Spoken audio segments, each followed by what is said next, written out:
It's the Daily Doug. Hey y'all, welcome back to the Daily Doug. Thanks for being with me today. On today's program, my friends, I am going back to the anime series called Attack on Titan, and I am happy that you are here. We are continuing our journey through the music of this anime series, and I've loved every episode so far, and I can't wait to get to today's selection, which is called Call My Name. We started our journey with Attack on Titan with the Attack on Titan suite. That was back in episode 677 from October of 2023. Now, the response to that video continues to be absolutely astounding to me. It's one of my favorite reactions that I've ever done, quite frankly, and it was my most watched video of all of 2023, and it didn't come out until the third week of October. So that's how much people vibed with my reaction and with the music itself, and it spurred me to continue on listening to music from this series. So the next time we did it, we heard You See Big Girl. That was from season 2 of the soundtrack to Attack on Titan, and I did that in February of last year. Our third one was just this past September. We heard the metal band Sim performing The Rumbling, which features as the opening theme song from the second part of Attack on Titan's fourth and final season. So we've kind of been going around and around, and I've really enjoyed all of these titles composed by Hiroyuki Sawano.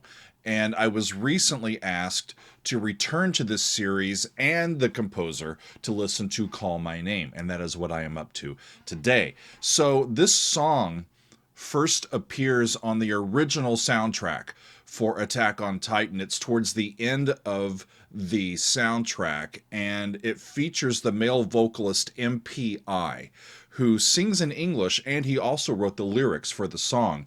And I don't know if the lyrics were originally in Japanese and then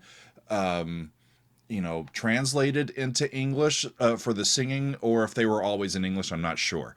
But here's what I want to do today, y'all. I want to listen to this original version, but I'm also drawn to another version of the song that was included on the season 3 soundtrack album. In this one, we get a vocalist named Jimmy, and I'm pretty sure that I have heard her singing as part of the Attack on Titan suite reaction video, and all of those vocalists were quite impressive.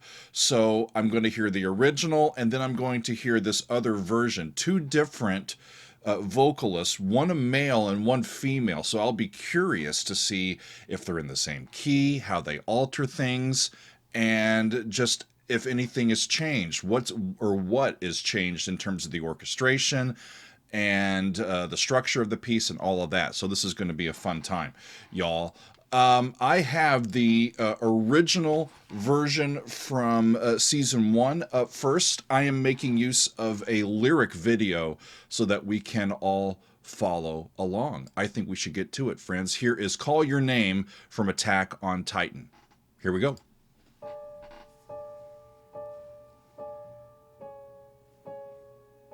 Resolves down by half step.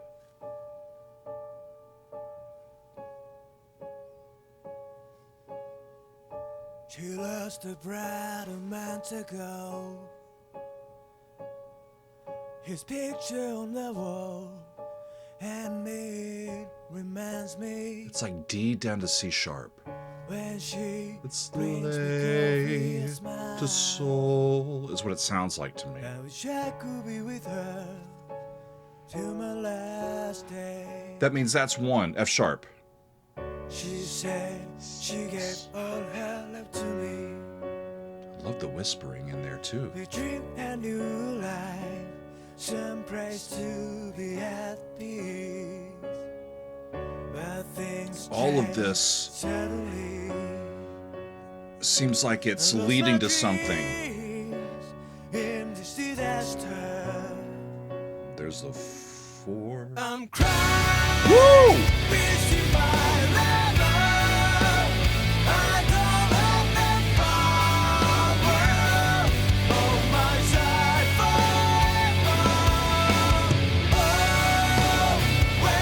changed keys.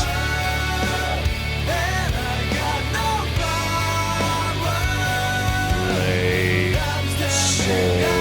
Now that is sol instead of do. Lay. B minor now.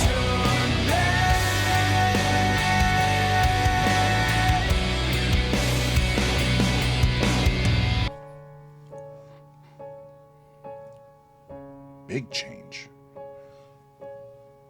And back to the original, so we're back in that key in F sharp. I said I'll give all my love to you. Digging it. We dreamed a new house, someplace to be at peace. But things changed suddenly. The production is so good, y'all. His voice is lovely. I question his diction a little bit, his English diction, but I'll forgive it.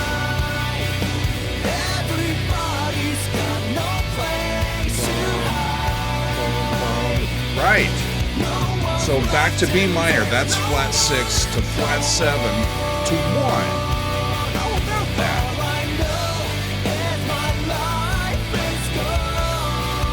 All I know is my life is gone.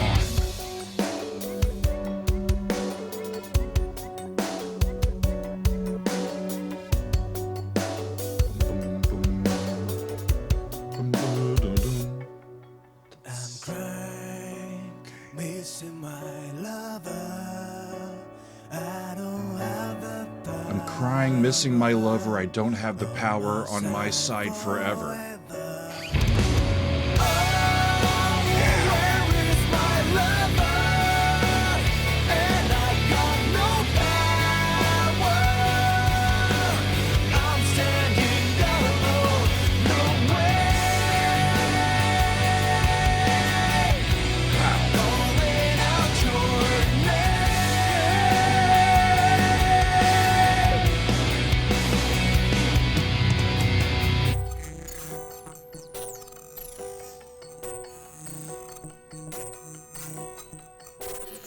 Fascinating.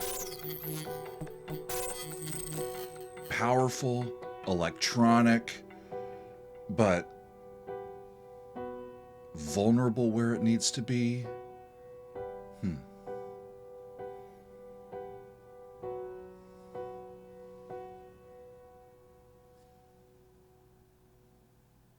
And it ends there. That's a really beautiful song, friends, isn't it? We start out with D resolving down by half step to C sharp, and that goes back and forth and back and forth. And when I hear that, I think, is C sharp actually the one chord? Because normally, in both major and minor keys, from the root up to the second note of the scale, it's a full step, a whole step, and that was just a half step. So I kept hearing it as the 6th scale degree of a minor scale down to the 5th, which would make C sharp 5 to F sharp's 1. And that's why I kept saying lay to sol, but F sharp is do. That's what I heard.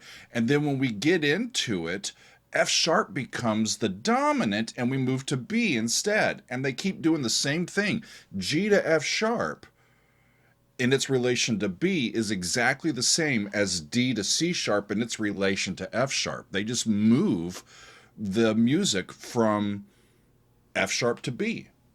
And then it ends on B. Here's the thing though, we're going to listen to it again, but I'm listening to this other version and now we have a female singer named Jimmy, and this season 3 version is subtitled GV, and it's also listed as the Lost Girls ending theme. I wonder if GV means girls version.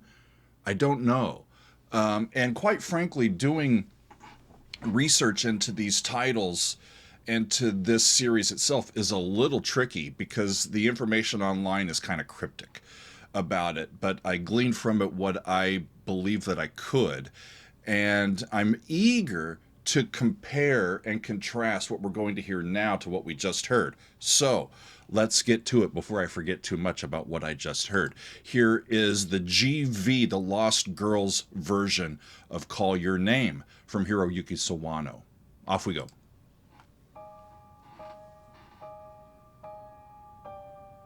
There's the same half step, but boy, that's a different key.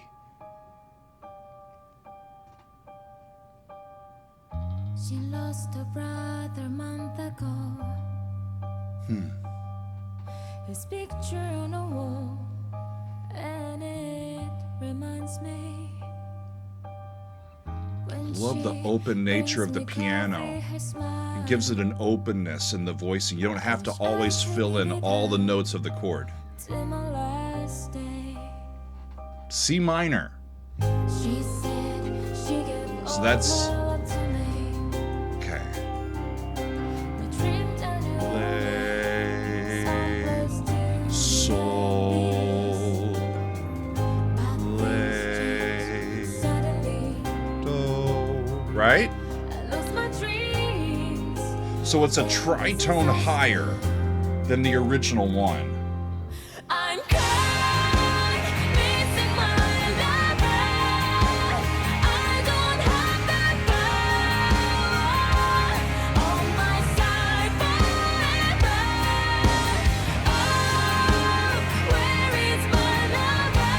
Whole different sound, and this one resolves to F, from C to F, just like the other one was F sharp to B. This is a tritone higher.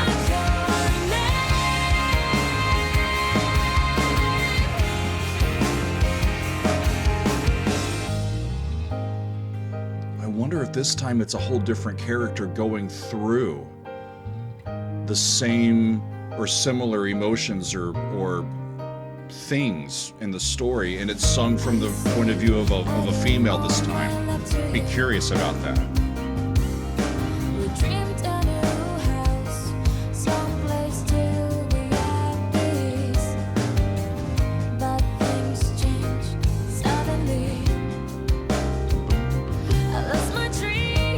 The words are the same.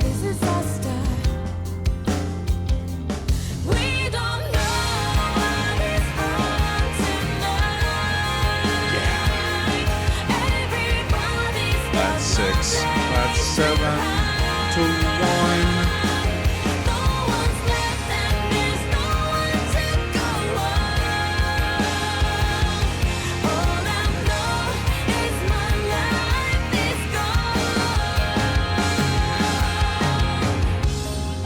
So flat 6 and F goes down by half step to the C.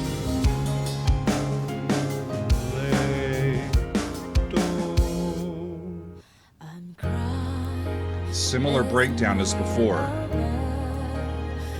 Beautiful orchestration too. More lush.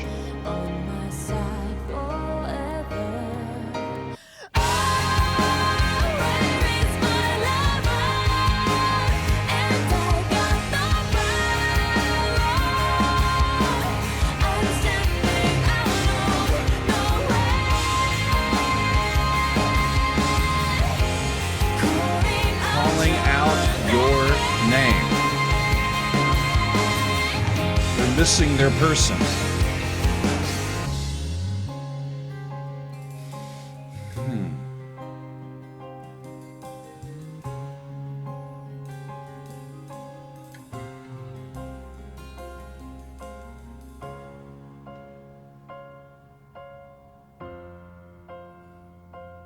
And that one's going to end much the same way.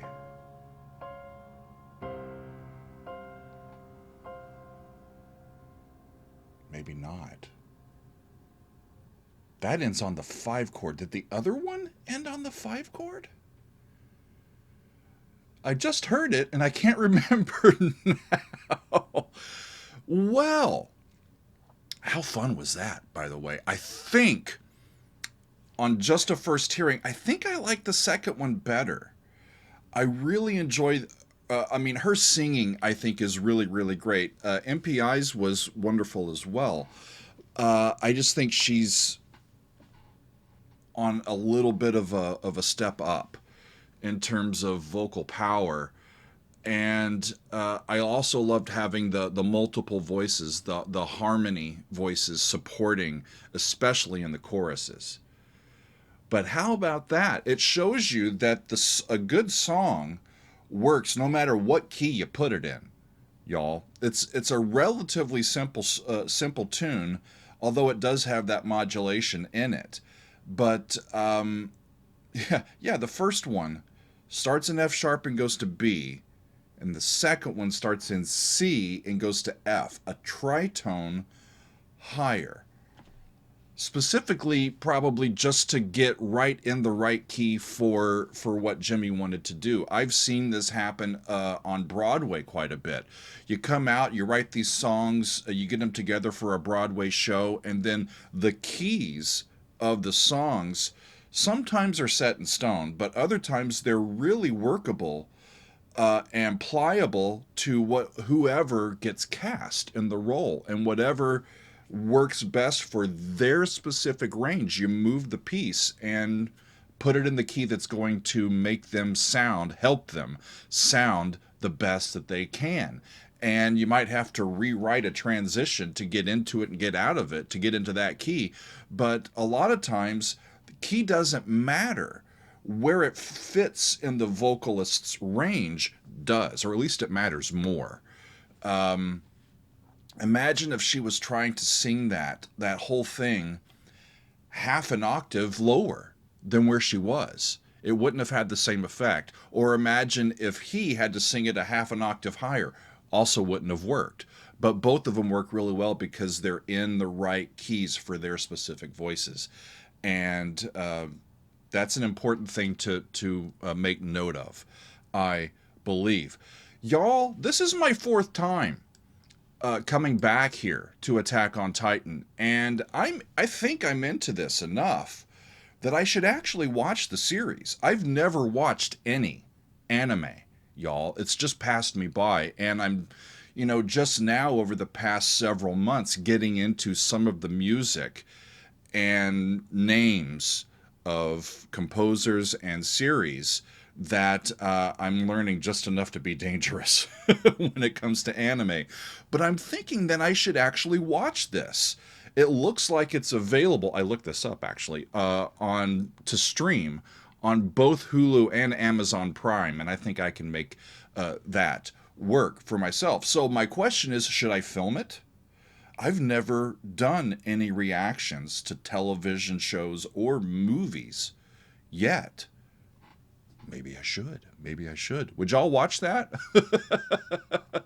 I'd have to look into it to see how all of that works. I'm just now finally getting the hang of doing this with music after, 900 and something episodes. But that would be fun, I think, to really see how the music interacts with the story. That's what I love so much about listening to movie soundtracks and hearing the movie score, because I'm hearing the story and watching the actors and the cinematography and all of that play out as I'm hearing the supporting music. And as powerful as it is on its own, I'm thinking that it would be just as or more powerful and more engaging experiencing it as you watch the show and experience the stories. So maybe coming soon to a channel near you. Maybe I'll spin off a new channel. I don't know. I'm just spitballing here, y'all, but I'm really drawn to this, and I'm glad that y'all are as well. Let me know if I got anything wrong and where I should go next, and if you think that you would be interested in taking a journey with me through the Attack on Titan series. Maybe. I'll not say no for now, but for now, I think that's going to be all for me today, y'all. A wonderful song, Call Your Name, a powerful song of just a person really in love who's missing their person, and that's something we all, I think, can relate to. And I really enjoyed both of these versions, and Hiroyuki Sawano is a wonderful composer. I really enjoy listening to his music. So thanks to all of you for being with me today. I'll see you next time on another edition of The Daily Doug.